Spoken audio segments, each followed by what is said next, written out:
Hola, hola, gente linda, ¿cómo están? Estamos en otro episodio de En órbita, Astros en Sintonía, por Radio Cero Anestesia, ceroanestesia.cl también, y a través de mi fanpage Chile Misterioso. Bueno, ustedes saben que ha habido todo un revuelo a propósito de Colonia Dignidad nuevamente, recuerdos que vienen a nuestra memoria, por la serie que va a estrenar Amazon Prime. Joe, ¿cómo estás? Muy bien, querido amigo mío, César Parra, una semana más aquí acompañándolo. Oye, y entre, no sé si reír o llorar con la renuncia de nuestro general de Carabineros. Bueno, o sea, mira, yo te digo francamente, la llegada del nuevo ministro del Interior ya marcaba minutos finales para Rosa. Era obvio que el ministro del Interior iba a pedir un cambio porque si no, no tenía sentido la llegada de un nuevo ministro del Interior. Necesitaba, obviamente, un brazo operativo que no tuviese el peso de Rosa. Así que con esto créeme que el nuevo ministro gana bastante crédito en su cuenta corriente política. Creo que esa es la noticia de la semana. Exactamente.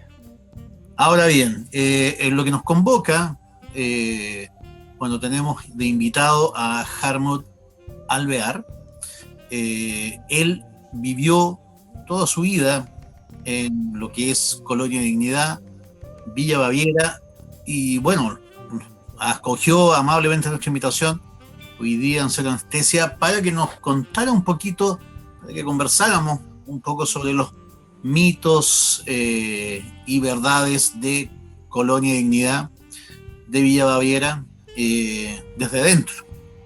Así que vamos a ver lo que Hartmut nos puede contar, nos tiene que contar. Así que bienvenido, Hartmut, ¿cómo estás? Hola, hola César, muchas gracias por la invitación, muy bien. Contento de poder dar testimonio de las cosas que pasaron hace tanto tiempo y que hoy, a raíz de esta serie de televisión, nuevamente causa un poco de revuelo. Así es, o sea, mira, no te voy a mentir, la imagen que yo tengo de Colonia Dignidad es básicamente la que la mayoría de los chilenos tiene. Dígase, fue siempre tan extraño, especie de clave con las propias, etcétera, con leyes, daba la sensación, con muchas redes de protección, con mucho de cómo entrar en ella. Esto se venía dando desde los años 60, a pesar de que la colonia es incluso un poquito más antigua, pero se veía este tema de que de repente escapaba alguien de Colonia Dignidad, algo sabíamos, pero vamos a ir desmenuzando una a una, de hecho, las consultas que te queremos hacer. Lo primero, quería pedirte que nos contaras qué es Colonia Dignidad, qué fue Colonia Dignidad, qué es ahora Colonia Dignidad. Bueno, mira, Colonia Dignidad en sí, en general, es un campo muy bonito por lo demás, que está ubicado a unos 400 kilómetros al sur de Santiago, más o menos media hora hacia la cordillera de Parral. Colonia Dignidad son un grupo, o era un grupo de alemanes, llegaron a Chile cerca de 1961 y venían muchos de ellos escapando de lo que fue la Segunda Guerra Mundial, escapando entre comillas, no es que los persiguieran como se habló muchas veces, sino que los horrores que vivieron allá, el hambre, muchos de ellos habían sido soldados, le habían tocado campaña, algunos relataban que incluso llegaban a las casas a sacar los papeles murales de la casa para comerse los pegamentos que tenían ahí porque no tenían que comer, y eso siempre tuvieron el miedo de que pudiera volver a pasar. De ahí que conocen a un personaje como Paul Schaeffer y su organización que tenía allá, y ellos le dicen que viene una tercera guerra mundial y que va a ser peor que la anterior. Así que hay que irse a un país neutral, un país tranquilo, y hacer un paraíso de este lugar donde van a llegar. Y eso es precisamente la Colonia Dignidad en sus inicios. Por eso fue que se vino tanta gente de allá, vendieron sus casas, dejaron todo por seguir a un profeta, por así decirlo, a un paraíso. ¿Cuáles son las dimensiones de Colonia Dignidad? ¿Cuántas hectáreas estamos hablando? ¿A quién se la adquirieron? ¿Quién se las vendió? ¿Quién se las cedió? Bueno, originalmente no era tan grande. De hecho, los primeros que compraron los terrenos fue Hermann Schmidt en 1961 y de a poco empezaron a agrandar un poco todo esto. Se lo compraron a otras colonias que habían antes de italianos. Los italianos con mucho esfuerzo no lograron hacer rendir tanto las tierras hasta que llegaron los alemanes. ¿Por qué? Una razón muy sencilla. Tenían una mano de obra que era casi como de esclavo. Entonces era trabajar, trabajar, trabajar. Se amanecía trabajando, se oscurecía trabajando. Y el fondo siempre fue un poco una duda de cuánto llegó a ser. Se dice que llegaron a ser 15.000 hectáreas. Bastante, llegaba casi hasta la cordillera. En su realidad, hoy en día se ve bastante más reducido debido a que, ya vamos a llegar a ese tema, pero debido a que hay mucha terrenos que están embargados o que están en situación de venta para pagar los juicios que se han hecho y las indemnizaciones que todavía hasta el día de hoy no se pagan a las víctimas de los abusos que se cometieron ahí. ¿Tú naciste en Villa Baviera? Yo nací en Villa Baviera. Gran parte, o una buena parte de mi vida la pasé ahí. ¿Qué año más o menos? Yo nací en el año 80 ya. Hay que pensar que por ahí, por ejemplo, se habla mucho de que en la zona no había hospitales. Sí había hospitales, lo que no hay, como el día de hoy, siempre hay una carencia de médicos. Por muchos médicos que hagan y por muy bien que hagan su trabajo, siempre van a faltar. Lamentablemente, eso es algo que todavía estamos lejos de poder compensar. Sin embargo, ahí había un hospital. Dentro de las primeras cosas que se fundaron en la colonia de Dignidad, empezaron con una planta chancadora, empezaron a hacer ladrillos, empezaron a construir, empezaron a hacer una panadería para alimentarse de mismo, para vender lechería, y hasta que finalmente el hospital. Para el hospital traen dentro del grupo médico y mandan a preparar a otro personal afuera del extranjero para seguir aportando y formar un hospital que era un lujo, por así decirlo, dentro de lo que era la séptima y octava región, que eran las personas que más atendían. Uh-huh.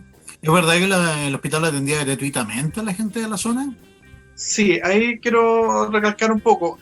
En general se transforma como cualquier hospital que era hace un tiempo atrás. Siempre se atendió gratis. Mucho de eso no es que la gente creía muchas veces que los alemanes aportaban todo eso. Y no es así, era el mismo gobierno también que pasaba los recursos para toda esa atención.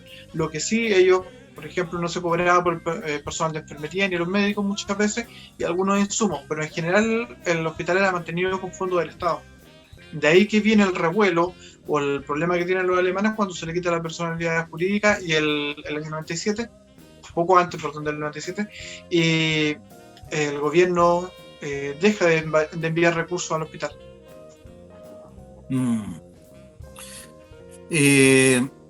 A ver, uno también cuando piensa en Colonia Dignidad, obviamente que piensa mucho en estas chicas con trenza, etcétera, vestido al estilo de Baviera, por decirlo así. También muchos varones de pantalón corto, etcétera, el sombrero bávaro. En el fondo, ¿cuál era la idea? ¿Era un poquito reconstruir como lo más puro de Alemania, por decirlo así, las raíces más puras de Alemania? Porque uno compara un poquito la Alemania de posguerra, que era bastante liberal, etcétera, no tiene mucho que ver con lo que era Colonia Dignidad, que era en el fondo como una burbuja de una Alemania de los años 30, sin ser específicamente nazi. Sí, así es. Yo creo que lo más parecido que he logrado ver de esto se asemeja mucho a lo que es la película La Villa, la Aldea de M. Night Shyamalan, en donde pareciera que fuera una burbuja en el tiempo, en donde ya no se avanzó más, se quedó en la época que vivió su patriarca Paul Schaeffer. Esa es la época que se revive. Entonces muchas veces, incluso como anécdota, yo a veces tenía una camisa con botones y él me decía que me tenía que desabrochar y colocármelo fuera del chaleco, porque la camisa se usaba fuera del chaleco y no dentro, y eso era una regla. Habían colores, como en la película haciendo la semejanza, por ejemplo el color negro y el color rojo estaban entre comillas prohibidos. Nadie usaba ropa, salvo las mujeres, parte del vestido, pero nadie se vestía de rojo y negro como podría hacerlo hoy en día, porque se consideraban colores diabólicos, satánicos, y por lo tanto estaban prohibidos. El negro sí, el negro y el rojo, principalmente. Wow. Y a todo esto, bueno. Sí, por favor. la ropa que se usaba, porque mucha de esta ropa se seguía usando hasta hace muy poco, era porque mucho de esto venía de donaciones de ropa de Alemania. Entonces se usaba a ese estilo de ropa y se continuó haciendo. Dentro de la colonia o de la villa también había sastres y también se hacían trajes. El único que salía un poco de esto era Paul Schaeffer. Él sí tenía su atuendo especial, no usaba la misma ropa de Alemania, sino que él se le fabricaba ropa siempre con un poco de estilo entre militar y camuflaje. Siempre chaleco verde, pantalón verde. ¿Había acceso a los medios de comunicación, canales de televisión, radio, etcétera? Limitado, muy, muy limitado. Incluso hasta los libros de religión eran censurados muchas veces, literalmente marcadas las páginas que no se podían leer. Había posibilidad de ver la noticia o el fútbol, pero la noticia que elegía Paul Schaeffer. No había un televisor comunitario donde nos pudiéramos sentar y ver la televisión que quisiéramos. No era así. Era solamente la información que Paul Schaeffer mostraba, incluso los diarios, generalmente de conflicto, de guerra, de delincuencia, y así él podía decir, miren, esto es lo que quieren afuera, para esto quieren estar afuera, para esto quieren vivir, esto es lo que quieren sufrir, aquí están en un paraíso. Esa era su visión, o era su forma de controlar, entre comillas, a la gente. ¿Crees que el tema del color rojo, de la prohibición del color rojo, haya tenido algo que ver con el tema del comunismo? Dígase, el ejército rojo, básicamente conquistando Alemania en la Segunda Guerra Mundial, quizás algún tema ahí de relación entre lo que es renegar del comunismo y el color rojo. Se trata un poco de la figura de Paul Schaeffer. No creo que el color rojo él podría representarlo. Lo que pasa es que siempre hay una contradicción con Paul Schaeffer entre lo que dice y lo que realmente cree. Tiene esto de manipular mucho a la gente y puede decirnos que por religión odiaba a los comunistas, lo decía abiertamente. Los comunistas eran la perdición del mundo. Por ejemplo, al Naranjo, a Jaime Naranjo, por ejemplo, él le llamaba el enemigo o el adversario, haciendo una poca alusión hacia lo que era el comunismo representado por ese lado, o el socialismo, como enemigo de la unión, y al mismo tiempo como un tema un poco religioso. Todo lo que él hacía lo hacía vinculado un poco a la religión, aunque él no lo creyera, pero él usaba eso como herramienta para controlar a los demás. No importa si él lo creía, los demás lo tenían que creer. Era bastante astuto en ese sentido. Y había una especie como de escalafón religioso, dígase, alguien que las ejercía como de pastor, se practicaba el luteranismo, o era una religión propia impuesta por Paul Schaeffer. Sí, los orígenes generalmente son luteranos, pero en realidad todo se tergiversaba hacia Paul Schaeffer. No había como un escalafón en ese sentido, sino que era Schaeffer y Schaeffer. Schaeffer casi como un líder religioso. Claro, un líder religioso casi como tocado del cielo, y la responsabilidad de muchos de los actos que ahí sucedieron recaen directamente sobre Schaeffer. Y quiero también detenerme un poco en eso de que mucho se habló de los jerarcas, de todo eso. Jerarca es solamente lo que pude ver yo en el tiempo que estuve ahí, era Paul Schaeffer. Paul Schaeffer ordenaba y todo lo demás, incluso lo amenazaba de vida, de muerte, de lo que fuera con tal de él dominar a los demás. Entonces muchas de las personas que hoy en día, yo no digo aquí que sean inocentes o no, pero muchos también les tocó ser víctimas de los abusos de Paul Schaeffer, abusos psicológicos más que otra cosa. Era un tipo que sabía entrar muy bien a la mente de los demás. Analicemos un poquito entonces la vida de Paul Schaeffer. ¿Cuál era a ver, porque tú vas a Corea del Norte, por ejemplo, y te cuentan una versión muchas veces mitificada de la vida, qué sé yo, de Kim Jong-un, etcétera. ¿Cuál era la vida que se les contaba de Paul Schaeffer? ¿Quién había sido Paul Schaeffer? Él siempre se manifestó como un enfermero de la Segunda Guerra Mundial, casi al nivel de médico, porque muchas de las cosas que él hacía, por ejemplo, revisiones o tocaciones a los menores, las hacía bajo la excusa de que era una reinspección médica. Y de hecho también hay caso de un amigo que él tenía un problema físico y fue detectado mediante esta revisión de Paul Schaeffer, fue tratado, operado en el hospital y recuperado, pero eso es un caso puntual. Él sí era una persona muy imponente, se supone que tuvo un accidente, él lo decía, de guerra. El periodista, creo que en Bala, en un libro publicado en base a sus estudios, decía que fue la verdad que un accidente casero con un tenedor que perdió un ojo, y que él nunca fue enfermero, sino que era camillero, le tocó ser también por la edad muy joven, y él creció con la juventud hitleriana, que fueron los conceptos. Paul Schaeffer nunca se manifestó abiertamente nazi, y él, de hecho, en algunas de las conversaciones, él decía que lo peor que tenía Alemania había sido Hitler. Él reconocía el daño que había hecho Hitler y las barbaridades. Sin embargo, repito, una cosa es lo que decía y otra cosa distinta es lo que demostraba con las acciones.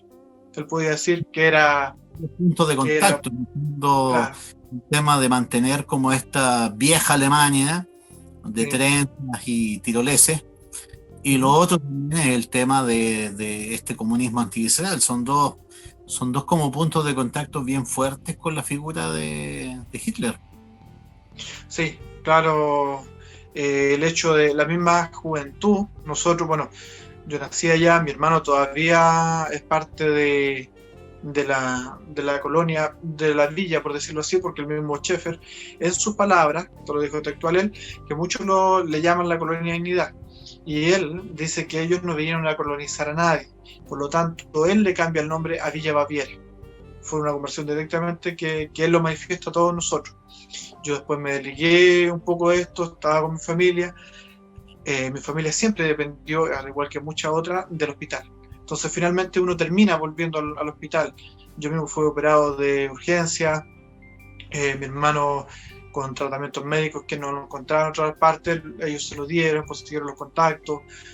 Mi padre también sufrió un accidente cerebrovascular bastante grave y recibió el apoyo de ellos para poder recuperarse.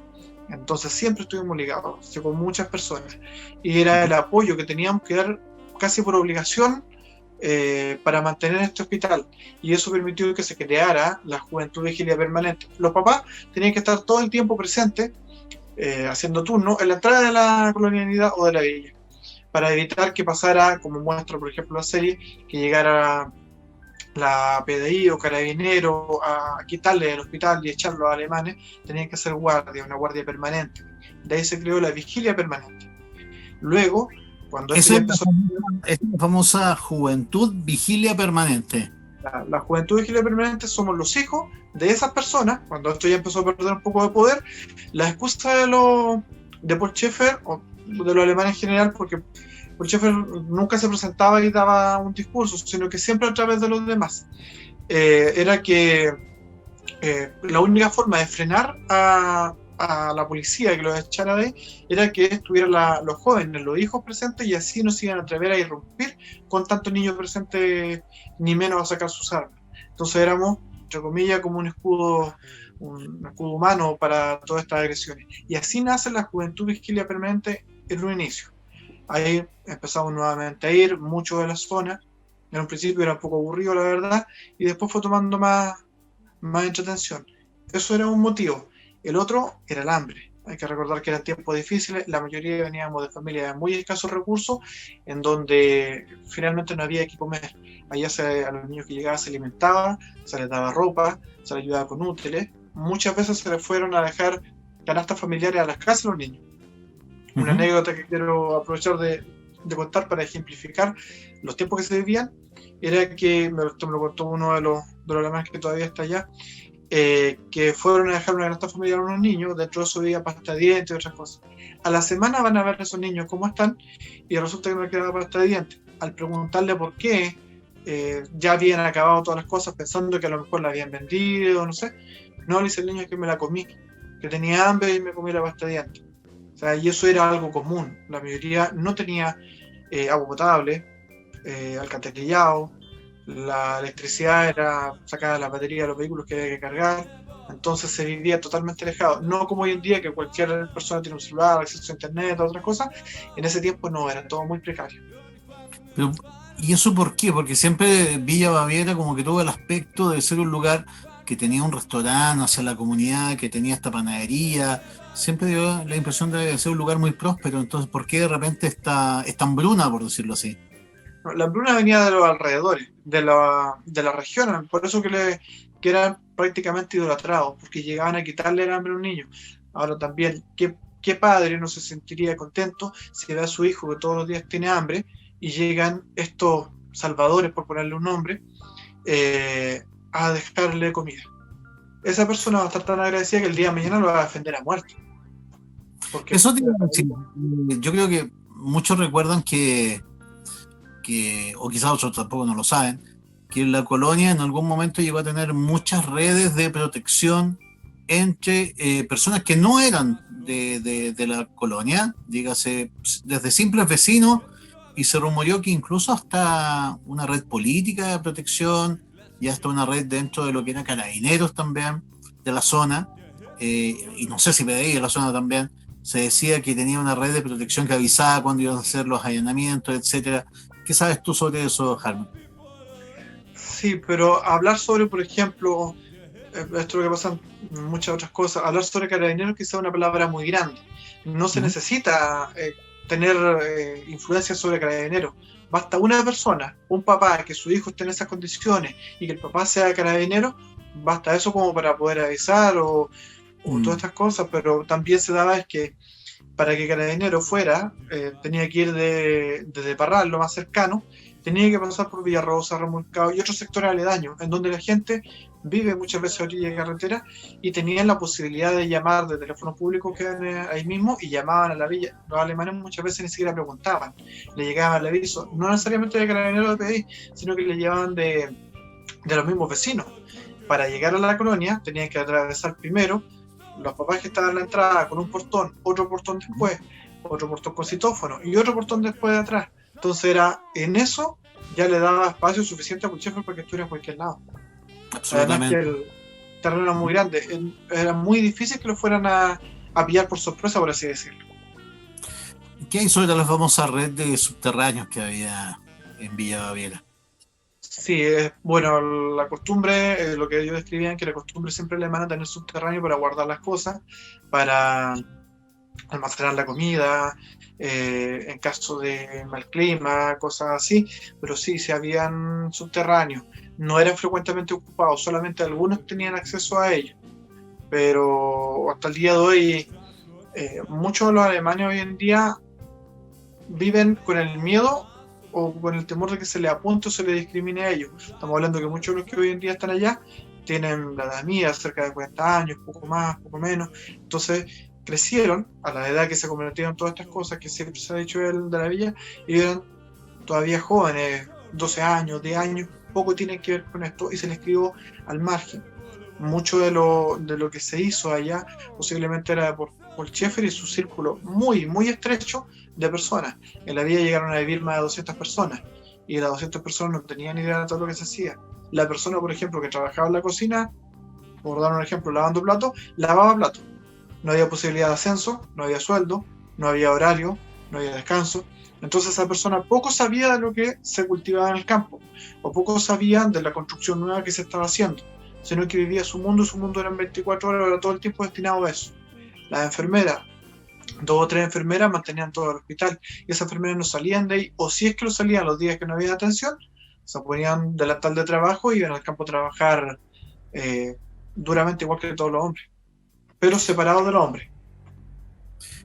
El núcleo de los alemanes, por decirlo así, de sangre pura, un poco extraño decirlo así, pero ¿qué porcentaje representaban de los habitantes de Colonia Dignidad? Bueno, en un principio fueron bastantes.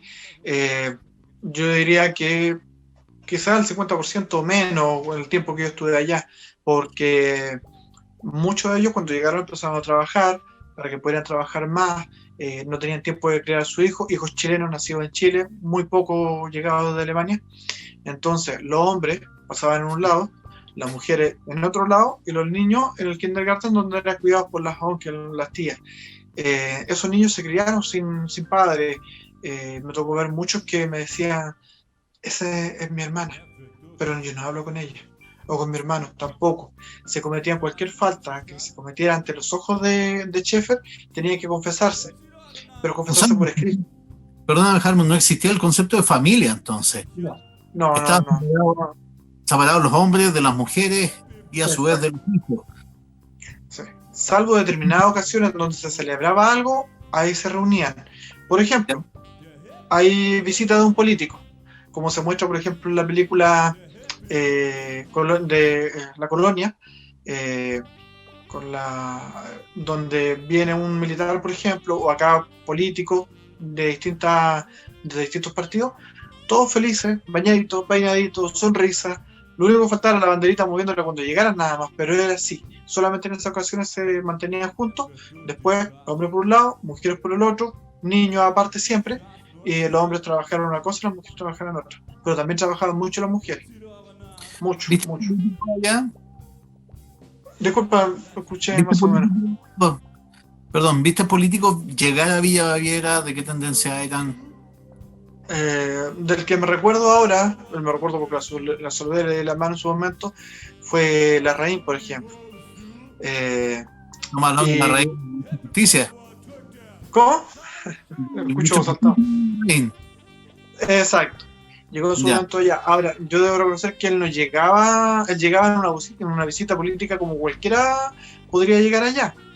De hecho, en algún momento, por ejemplo, los primeros años también Elwin estuvo allá, Pinochet estuvo allá, varios políticos, pero en visitas como se podría visitar cualquier localidad o cualquier inauguración, por decirlo. De hecho, la casa principal de Bolchefe se llama Casa Frey, en honor al presidente. Llegaban mucho o algunos políticos allá, pero ellos no tenían idea de lo que pasaba. Lo único que veían ellos era sonrisa, una comunidad feliz, que vivía, era casi un paraíso. En medio del campo, suelo tumbado, un sendero pavimentado, árboles podados, flores por todos lados. Era todo muy al estilo, como tú dices, de la Alemania en los años 30.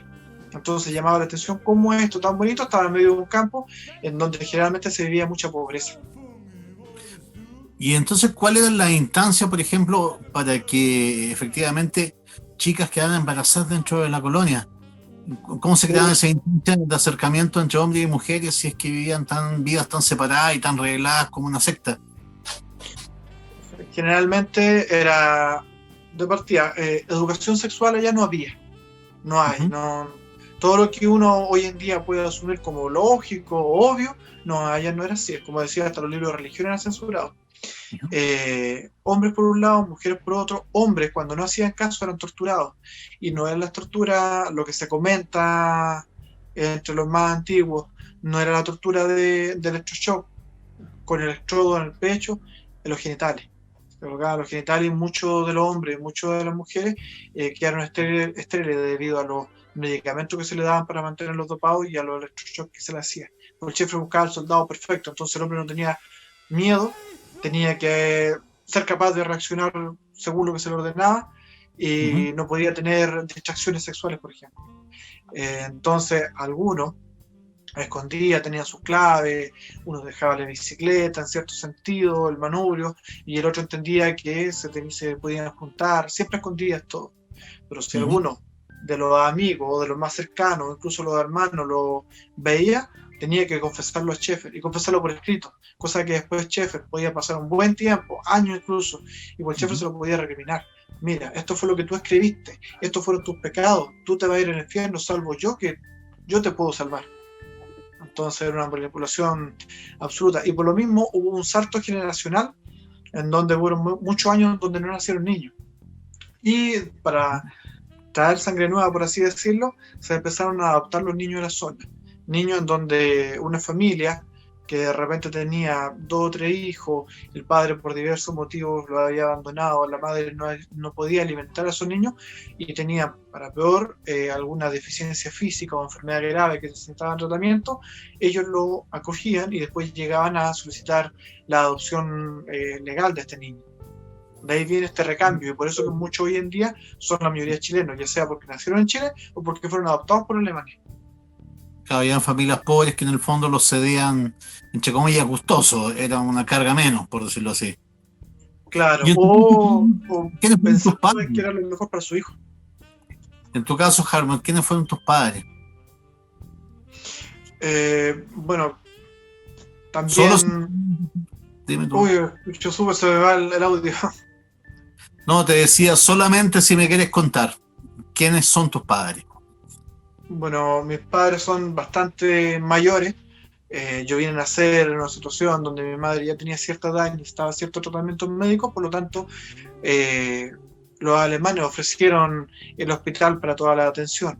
Mi hermano ya se estaba tratando allá por un accidente que había tenido, un accidente grave que casi le cuesta la vida.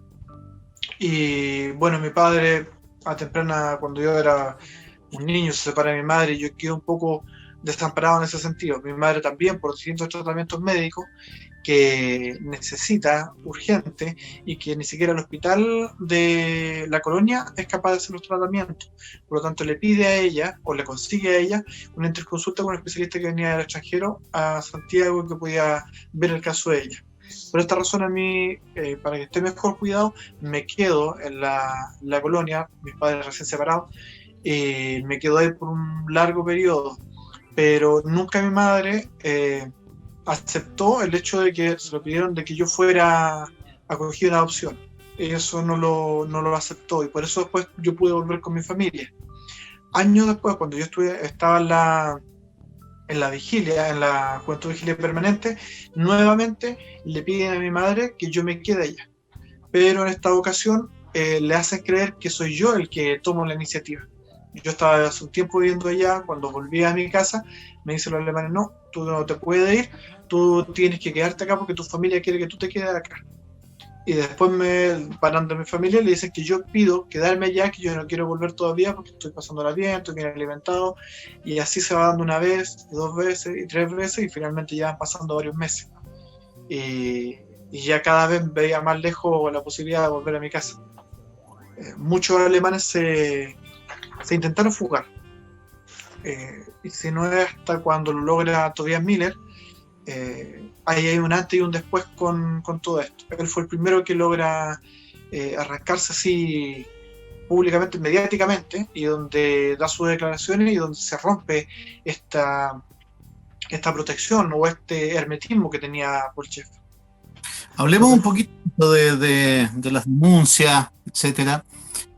Bueno, primero que todo, esto viene, el origen de las denuncias, el origen de averiguar qué es lo que pasaba en el internado, viene a partir de esto, de la gente que lograba fugarse.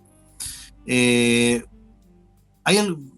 que todo te quería preguntar, ¿Schaeffer recibía apoyo de gente, apoyo económico me refiero, de gente en Chile y de gente en Alemania, primera cosa?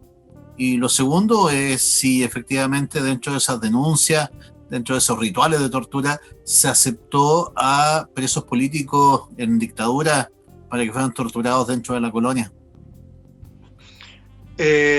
Bueno, lo primero, ayuda a Alemania, sí, siempre se recibió, hay que tener en cuenta, sí, que era una sociedad benefactora, por lo tanto ellos pedían ayuda para beneficencia alemana. Ya ellos tenían un grupo en Alemania que recibían donaciones para la gente más de escasos recursos, y acá también se siguió con lo mismo.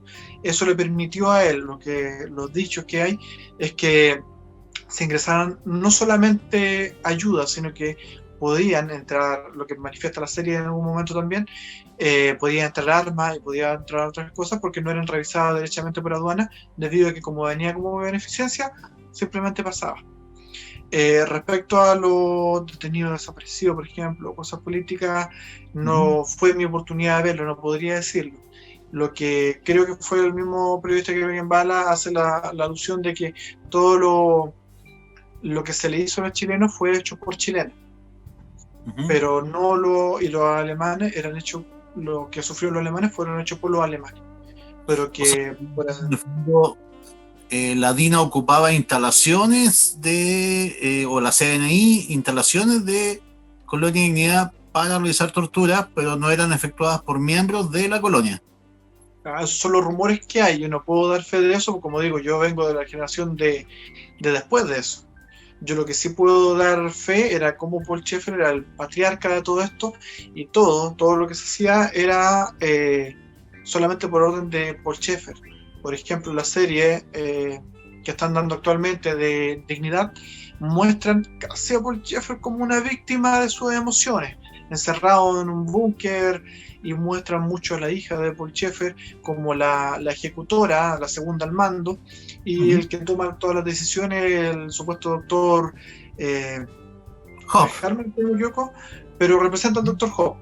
Eso no es así para nada. El doctor Hope jamás iba a estar por sobre la autoridad de Schaeffer, nunca.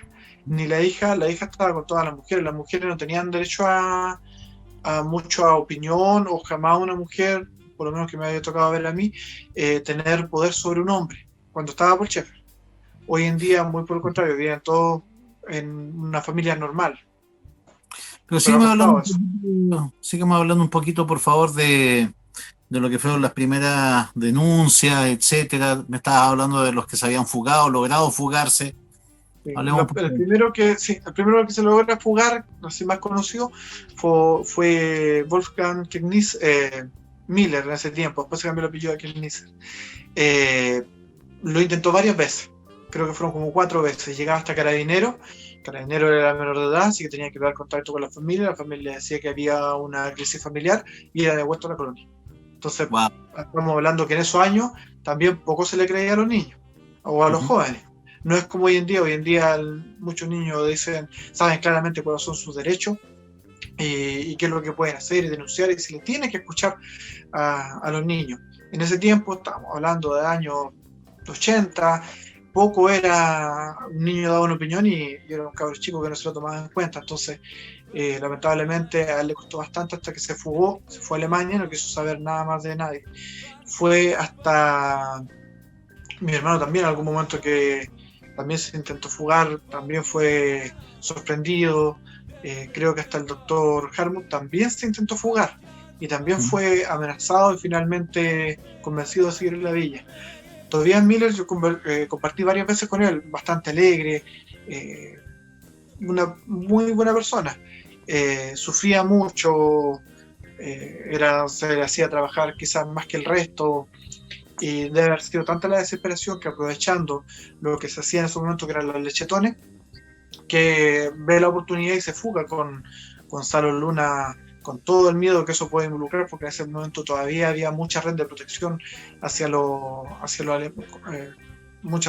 protegía mucho a los alemanes, pero esta red de protección venía de la misma gente que, como te decía antes, si a alguien le salvan su hijo y tiene el miedo de que más adelante le pueda pasar algo, como padre uno va a defender esa posibilidad, ese privilegio. ¿Qué es lo que era el internado? ¿Sí? ¿Qué es lo que era el internado? Cuando ya estaba la juventud armada, Paul Schaeffer dijo, va a hacer una reunión con todos nosotros, y nos dice de que muchos de nosotros no tenemos la posibilidad de estudiar el día de mañana. Muchos de colegios rurales, y hasta el día de hoy lamentablemente algunas veces pasa así, en donde los niños con lluvia, con barro, con todo, tienen que caminar varios kilómetros hasta poder llegar a una pequeña escuelita rural. Él da la oportunidad de que puedan estudiar en la villa. Colonia Dignidad tiene un colegio que está afuera, ese colegio es público, pero tiene otro colegio dentro de la colonia que es para los mismos residentes. Nosotros pensamos en un momento que era ahí, entonces él dijo, vamos a hacer un internado donde van a poder estudiar, sacar su cuarto medio y además obtener una profesión. Dentro de las profesiones que estaba, era para terminar siendo albañil, peluquero, algo de mecánica también se iba a hacer, y labores agrícolas. Esas eran las 4 que se iban a hacer. Eran 4 años de estudio y iba a salir con una profesión, por así decirlo. Yo en ese tiempo estaba entrando a la enseñanza media y yo ya tenía mi matrícula, ya había pensado también en un internado, yo capaz que se había tomado la idea, en un colegio técnico, pero fuera de la villa. Y se trató de convencer para esto. Muchos niños fue la solución que podían tener. Este internado iba a tener una dependencia física, se iba a construir un colegio aparte después para hacer este internado. Esta dependencia, no sé si en realidad se pensó hacer de verdad, pero esto fue lo que dijo Paul Schaeffer.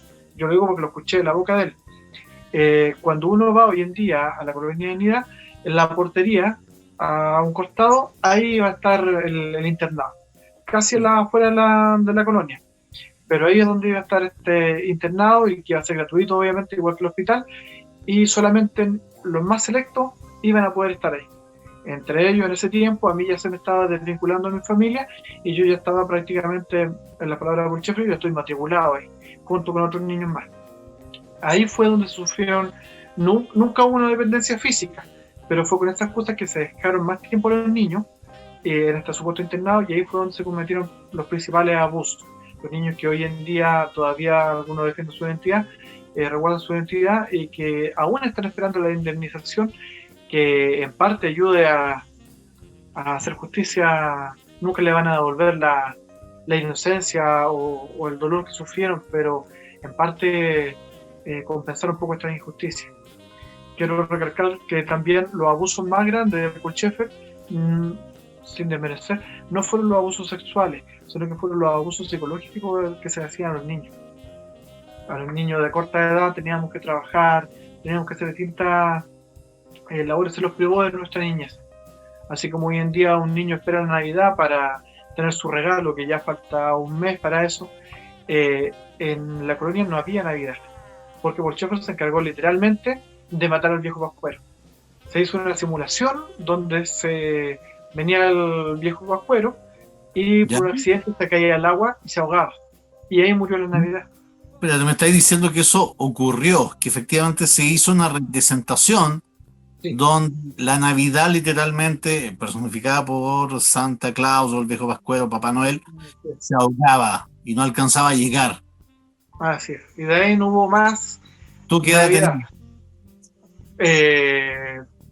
Yo he estado bien joven ahí, no me recuerdo bien, pero esto ya, yo desde que estoy ahí no se celebraba Navidad como regalo ni nada. Sí, obviamente era una celebración que se seguía viviendo producto de que muchos niños de la influencia de afuera lo hacían, pero no era una cosa de intercambiar regalos. A pesar, otra contradicción de Pulchefre, mucho tiempo trabajamos nosotros para hacer regalos para los niños de la zona.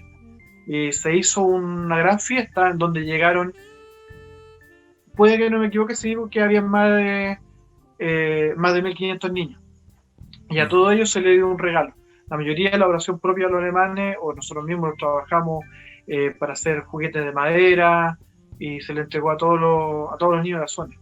Entonces, otra de las contradicciones, no existía la Navidad, pero hacíamos regalos para entregar a los demás. ¿Cómo se vivió la época donde ya se empezaron a intensificar los allanamientos? Y junto con esto me imagino que empiezan los conflictos internos y hay una pérdida de poder de Pulchefre. Sí, las veces que yo asistía, por ejemplo, a la juventud, se notaba, sin verlo, se notaba cuando estaba o no estaba Pulchefre, porque cuando no estaba Scheffer, el ambiente era distinto, era más alegría, era más desorden, lo pasábamos bien. Cuando estaba Pulchefre presente, aunque no lo viéramos, el ambiente era más tenso. Los mismos alemanes ya no se reían, hacían más caso, bastaba que Pulchefre levantara una mano cuando estaba presente y todos corrían. Un silbato y todos teníamos que ponerlo de pie y mirar a Scheffer. Para la hora del almuerzo, Pulchefre tocaba un gong que tenía grande, un sonido del gong, y todos teníamos que partir corriendo al salón donde íbamos a almorzar o si había alguna reunión. Pulchefre tenía otras dependencias, estaba la casa de deporte en Santiago y estaba el casino familiar en Bulnes. Entonces a veces tenía que salir por eso y se notaba cuando no estaba. Cuando empezaron los allanamientos, esta salida de Pulchefre ya empezó a ser cada vez un poco más marcada. Las primeras veces nadie sabía, no todos sabían dónde estaban, solamente los más cercanos. Pulchefre de primera se mantuvo en la colonia, cuando estaban los allanamientos y todo. Él tenía enterrado en un container y hicieron un búnker y él estaba prácticamente frente a lo de investigaciones, sin que nadie lo viera, a vista y paciencia de todo. Y cuando salían de repente o había muy pocas investigaciones, Pulchefre sale a pasear, va al hospital, va a otros lados, no estuvo, como muestra la serie, totalmente encerrado. Él recorría la villa, era muy astuto, en algún momento fue citado a declarar tiempo en los primeros allanamientos, y antes de que se tuviera orden de captura, y toda la gente lo esperaba fuera de Parral que él llegara, y él era un Mercedes, y él llegó vestido de guaso, entró, declaró y se fue y nadie se dio cuenta. Entonces era muy astuto, pero ya empieza a perder poder, hay confusión. Hay algunos que le temen todavía a su poder religioso, y hay otros que, los más jóvenes, que ya no quieren saber nada de él y que están empezando a ver romance. Algunos se fugan para poder pololear, otros se casan con chilenas, se van, sobre todo muchos que tuvieron la oportunidad de tener más relación con chilenos le abren, por así decirlo, los ojos. Algunos ya estaban empezando a estudiar, porque Sheffer sabía que necesitaba profesionales y había tenido que mandar a estudiar a algunos afuera, a universidades, y estos también aprovechan de empezar a hacer su vida y tener su conocimiento y traen esta información al resto de los alemanes que están dentro. Hay una crisis religiosa dentro. Entonces fue todo un revuelo, y ahí es donde Paul Schaeffer ya empieza a perder su poder de emperador de la colonia.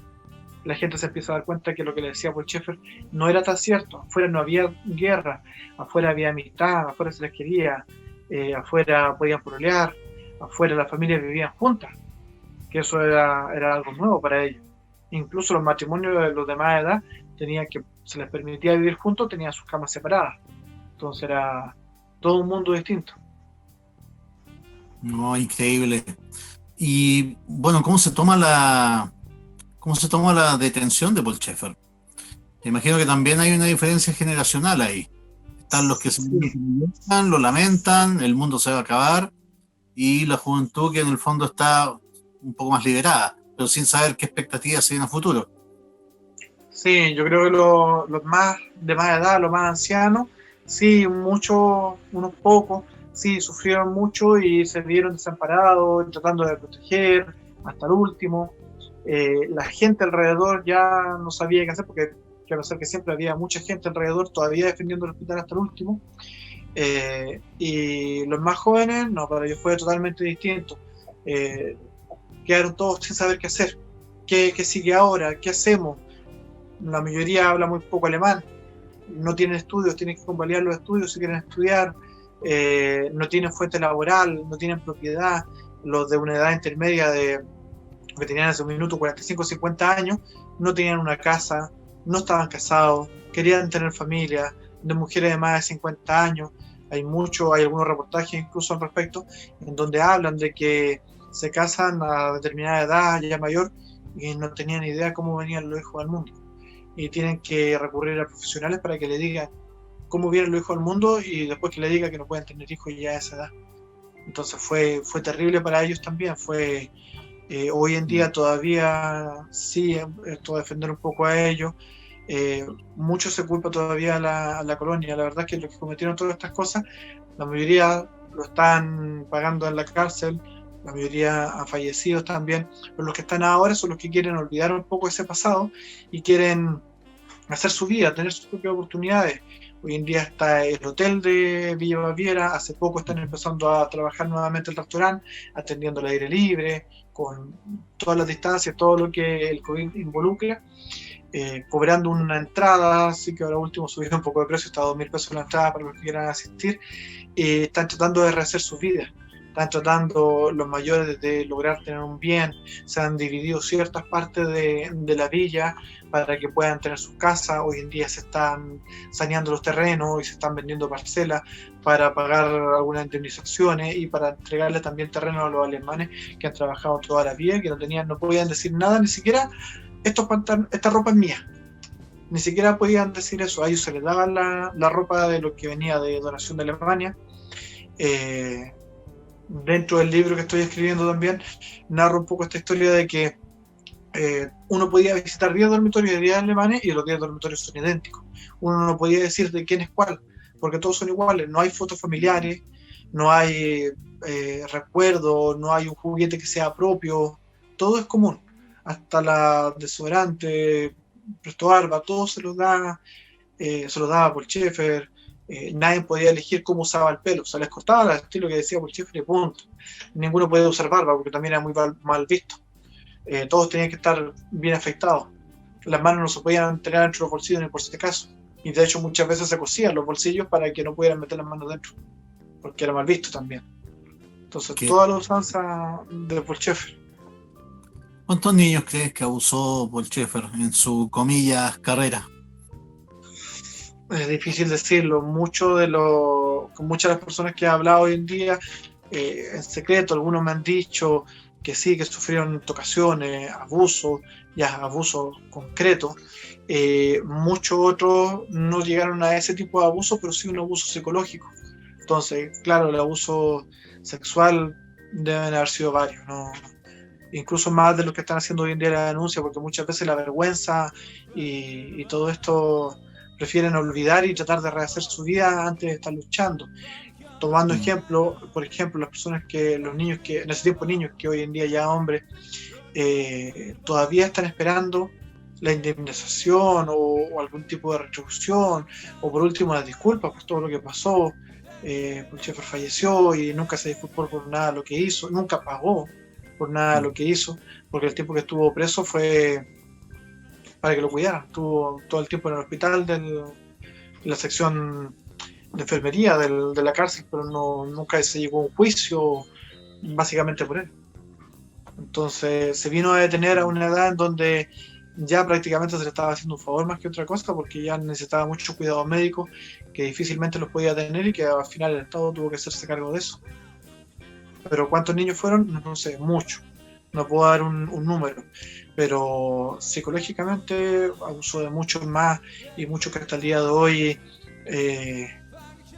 No incluso como ejemplo, un ejemplo que lo grafica, cuando ya Paul Schaeffer se asume de que no está en Chile, lo que mostró el reportaje de Canal 13 en su momento cuando fue la captura de Paul Schaeffer, ya de antes los alemanes sabían que no estaba en Chile porque no se había visto en ningún lado, ya todos estaban haciendo su vida, y lo primero que decidieron hacer en conjunto fue el baño del dormitorio de Paul Schaeffer, que es donde él duchaba a los más pequeños, deshacerlo completamente. No existe hoy ese baño, está la puerta clausurada, y todo lo que era concreto, todo lo que era el techo, todo eso se desmanteló completamente, porque nadie quería recordar los abusos de Paul Schaeffer. Wow. O sea, eso fue un acto de los mismos colonos, en el fondo, apenas supieron de la detención. Fue casi como una ceremonia de respirar, de liberación. Sí. Entonces, muchos de los que hoy en día están allá han sufrido mucho, desde electroshock, desde tortura, separar de su familia. Muchos padres tuvieron que regresar, se fugaron, no solamente los jóvenes, sino que también los padres se fueron a Alemania y tuvieron que dejar a su hijo, algunos legítimos y algunos biológicos y algunos adoptados, que tuvieron que dejarlos porque ya no pudieran hacer más, hijos que tampoco tenían una figura paterna más que la de Schaeffer. Entonces, mucha de la moral que todos nosotros podemos tener hoy en día son que lo han inculcado nuestros propios padres: educación, costumbre, el bien y el mal.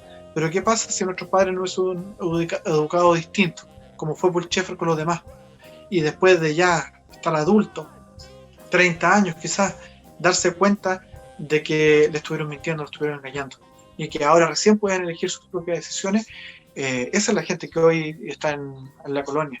Ya no los que cometieron esas atrocidades hace tantos años atrás, el círculo íntimo, Paul Schaeffer, ellos están todos, algunos con Alzheimer, algunos ya ni siquiera se acuerdan de las cosas que les pasó. Paul Schaeffer fallecido. Entonces, tratan de surgir ahora y de olvidar ese dolor que lamentablemente les tocó pasar. Es difícil para ellos también, no se crea que hasta el día de hoy uno puede ir y que todavía hay este misterio, este rencor, o que les puede pasar algo. No, hoy en día yo lo digo, que cualquiera puede ir y disfrutar, pasar allá sin ningún temor. Nada de lo que se vivió entonces se vive hoy en día, es totalmente una realidad distinta. Obviamente hay muchas partes que la gente reclama de que no pueden andar libremente, claro, porque hay muchos alemanes que viven ahí y que no quieren saber nada de turismo ni nada. Entonces hay ocasiones donde la gente se va a meter propiamente en las casas de los que viven allá y que hacen una vida común y corriente, que trabajan en la misma empresa que ellos mismos han fundado, la chancadora, la parte agrícola, las ventas, y que después vuelven a sus casas, y que viven en familia, y que tienen sus mascotas, y que salen de paseo cuando podían por la cuarentena. Familias totalmente normales hoy en día, y que yo una vez lo dije con un grupo de amigos allá, de que van a ser los niños más consentidos del mundo hoy en día, los hijos de ellos, porque todo lo que a ellos se les privó, uno como padre, todo lo que uno no pudo tener de niño se lo trata de dar a su hijo. Uno no quiere que sus hijos pasen el hambre que a uno le tocaba pasar, de ir a acostarse varias noches seguidas con el ardor en el estómago por el hambre. Entonces uno no quiere eso para su hijo. Imagínate lo que son los hijos de los alemanes que quedan allá, o de los chilenos, porque ya no, tampoco les gusta muchas veces que le llamen alemanes, porque tienen nacionalidad chilena, su carnet de identidad, van a votar en las elecciones como todos los demás, libremente, por lo que ellos elijan. No se le impone nada hoy en día.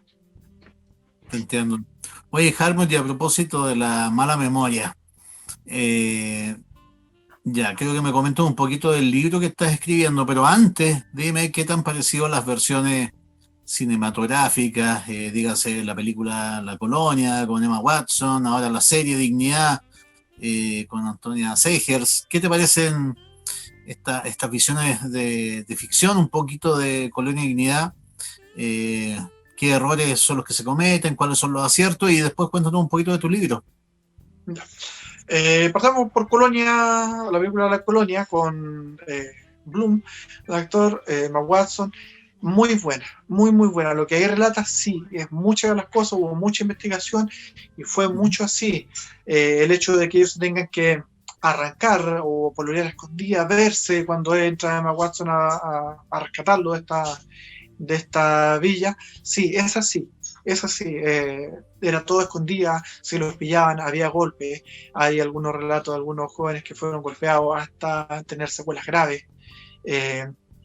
Habían algunos que se le tenía más confianza, otros eran castigados, otros eran marcados, tenían que usar ropa blanca, clara en la noche y colores fuertes en el día, incluso se les marcaban los zapatos para que dejaran cierta huella y se mantenían vigilados. Salvo el final fue muy hollywoodense, en donde se fugan y llegan a la embajada alemana y de ahí llaman a Paul Schaeffer. Paul Schaeffer nunca actuaba fuera de la villa. Paul Schaeffer jamás iba a salir en busca de alguien, él. Para eso tenía su círculo de confianza. Pero él, que alguna vez lo jugamos con Schaeffer, ajedrez, él era el rey del ajedrez. El rey no iba a ir a cazar a un peón. Para eso tenía sus alrededores y él se mantenía siempre donde él estuviera protegido. ¿Algo puede haber de ayuda en la embajada alemana? Sí. Y hay algunos datos que quizás queda para otra conversación, que lo estoy investigando yo también ahora, respecto a cierta ayuda de Paul Schaeffer hacia Alemania, que no se vino tal cual como arrancando como se diría, sino que se mantuvo un contacto con Alemania por mucho más tiempo. Pero lo que fue el final de la película... Una alemana dentro de Chile. Así es. Paul Schaeffer tenía pasaporte y viajó a Alemania del tiempo que estaba acá en Chile. Fue solamente el último tiempo que él estuvo más recluido, pero él sí tenía libertad de viajar. Y ella había viajado a Argentina y a otros lados también. Retomando lo de la película, la parte final, Paul Schaeffer no salía así a buscar o a cazar a nadie. Pero el resto, sí, todo es así, la ambientación incluso se parece bastante, la ropa impecable, sí. Lo que es Dignidad, la serie actual, sí, se fue un poquito más para llamar más la atención. Un Paul Schaeffer que prácticamente se enamora de los niños, un Paul Schaeffer que está recluido, que tiene a su hija se llama Rebeca, que en la película se llama Afa. Nunca tuvo ese poder. Muestran el primer capítulo bailando, por ejemplo, tocándose, se ensayaban los bailes que se le mostraba a las personas en los shows que ellos hacían, pero nunca se tocaban. Incluso cuando las mujeres alemanas bailaban, para no tocarse, Paul Schaeffer le decía que tenían que tomar una flor y con la flor se tocaban, pero nunca había un contacto de piel con piel, eso no estaba permitido. Sí, esto que pasó también hay una historia al respecto, que un niño falleció en circunstancias delicadas, producto de un disparo, y que supuestamente el doctor había alterado el informe médico. Sí, hay un antecedente de eso y también hay una denuncia al respecto, un seguimiento de eso, que lamentablemente el doctor hoy en día está en Alemania y Alemania no da la orden para que la extradición de él. Otra primicia, si lo quiere llamar de una forma, Amazon Prime está haciendo otro reportaje sobre Colonia Dignidad. Actualmente se terminaron esta semana las grabaciones no como serie, sino que como documental de varios capítulos, que creo que el próximo año sale al aire. Pero Amazon Prime, en la parte de Latinoamérica, terminó estos días un reportaje al respecto. ¿Perdón contigo? ¿Cómo? ¿Conversaron contigo? No, lamentablemente por un tema de agenda no se concretó. Estaban buscando el testimonio de...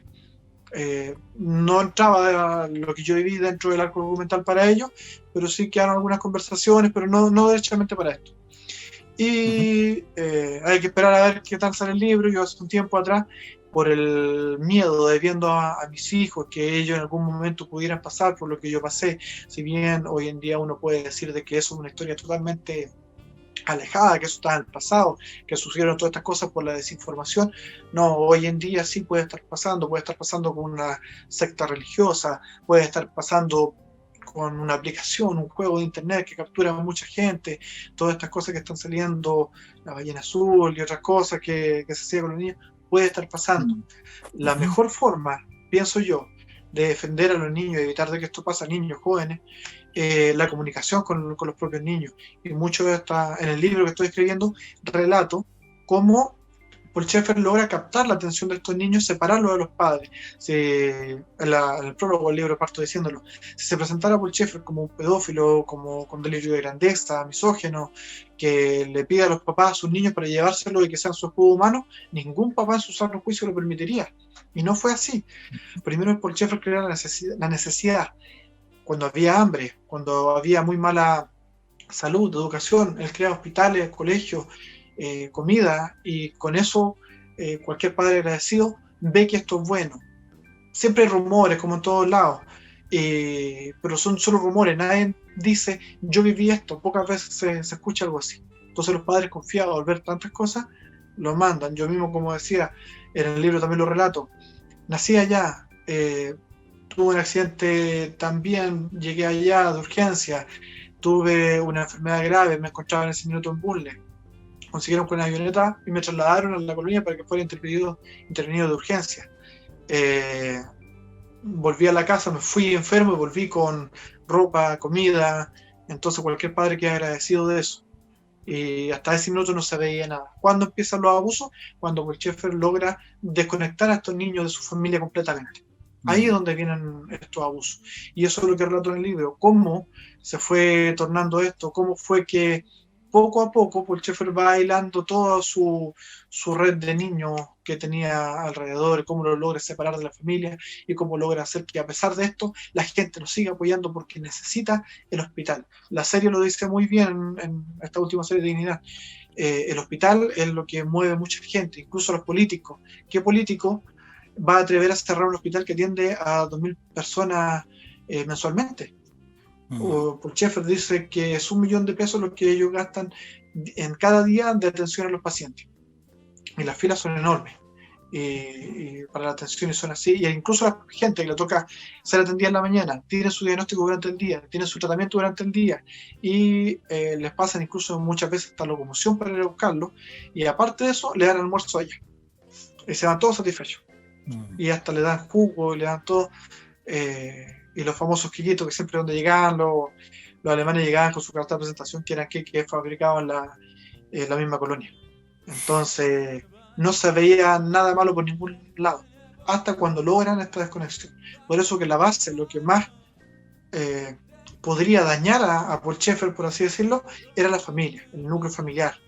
Por eso la recomendación al final. Este es un libro que yo lo estoy escribiendo pensando, mi sueño, si algún día sea un libro que lo puedan leer en una enseñanza media, primero medio, octavo básico, para que empiecen tanto los niños como los padres, para que vean lo importante de la familia y de la comunicación con la familia para evitar que esto o cosas similares pasen. Como lo dice también el prólogo de mi libro, si olvidamos el pasado, estamos condenados a repetirlo. Y aunque las cosas puedan variar, las circunstancias pueden variar, los hechos son los mismos. Mucha gente, lamentablemente, van a aparecer en nuestro camino gente, entidades oscuras, si los quiere decir de alguna forma, que van a dañarnos. Hay que estar preparados y una de las mejores formas es la comunicación y la unión familiar. Para todo niño, donde tienen que poner su confianza, no en personas ajenas, no en ídolos que puedan encontrar en internet, en sus padres, en su madre, en su familia, en sus hermanos. La unión familiar es lo que lo va a defender el día de mañana. Las únicas personas que quieren lo mejor para uno son uno mismo y nuestros propios padres. Entiendo. Y te agradezco también, pues, por esta entrevista impresionante de un testigo de primera mano, un testigo del interior de Colonia Dignidad. Joe, ¿estás por ahí? Por aquí estamos, Amigo. amigo mío, atentamente escuchando la entrevista interesante, ¿ah? Súper interesante Increíble. y toda la información que nos entrega Hartmut. Sí. ¿Hay algún comentario, algún saludo por ahí? Sí, la verdad que hay hartos comentarios. Mucha gente te echaba de menos, César. Hola César, dice la serie de Amazon Dignidad, efectivamente. Media entrevista, dice Marisol Leighton. Margarita Blanco, ¿es una broma? ¡Qué terrible! Dice. Seguramente por todos los relatos que nos está entregando Hartmut, también detalles que, por decirlo menos, acá desde el estudio, lo que más nos sorprendió del relato fue que Paul Schaeffer haya matado cinematográficamente al viejito Pascuero. Fue lo que más nos sorprendió aquí en el estudio. Eso es inédito. Inédito. Yo te Inédito. digo, o sea, dentro de. A ver, estamos hablando, mi querido Joe, de una historia muy trágica, pero esto la vuelve casi cómico-trágica. O sea, este verdadero y, ¿cómo decirlo?, ridículo representación donde a los niños se les asesina al viejo Pascuero es muy simbólica, es muy irónica, muy risible, y yo creo que queda también en la retina de la gente que nos está escuchando. De Pero hecho, ojo, sí. también no solamente se asesina al viejo Pascuero, hay un reemplazo, hay una leyenda alemana que se cobra más vida entonces, que es el Krampus. Este ser que vive de las montañas, de la minería, y que puede traer castigo a los niños si es que se portan mal. Entonces, así como el viejo Pascuero trae regalos cuando se porta bien, puede aparecer el Krampus que puede traer castigo si se portan mal también. Nuevamente se utiliza la Navidad para la lógica del miedo, trayendo la figura de Krampus. Exactamente. Increíble. No, increíble. Sí, es un dato curioso. Yo creo que mucha gente no desconocía de esos datos. Obviamente a través de la prensa, de los medios de comunicación, nos hemos enterado de la vida de Paul Schaeffer, pero a este nivel de detalle te da señales y luces de la persona que era Paul Schaeffer. Así es. ¿Más comentarios de los amigos por ahí? Gonzalo Méndez, excelente entrevista, dice Mary Gallegos Martínez, excelente entrevista, muy interesante. También un saludito aquí de Mónica Muñoz. Amigos, nos ayudan a compartir. Hola César, buenas noches. Saludos desde Opinólogos Paranormal Chile. Y que también nos estuvieron acompañando. Y qué heavy todo, dice Marisol Leighton. Efectivamente. Oye, ¿y alguna fecha tentativa de publicación del libro? ¿Y si se va a hacer algún lanzamiento, Hartmut? Me gustaría, estoy haciendo todo lo posible dentro de mi trabajo, dejando minutos libres cada minuto que tengo para estar escribiendo algo, y no solamente lo he hecho, quiero que sea, como lo dije antes, algo entretenido, algo que sea agradable a la vista. De hecho, quiero aprovechar de mandar un saludo al profesor de literatura, Jaime, se me fue el nombre ahora. Tomé clase de escritura creativa para poder darle cierto énfasis, que no sea un libro, un latero, no sea, porque hasta el momento todos los que yo he leído sobre la colonia entregan bastante información, pero muchos no lo van a leer porque son lateros, son aburridos, o entregan detalles que no les interesa.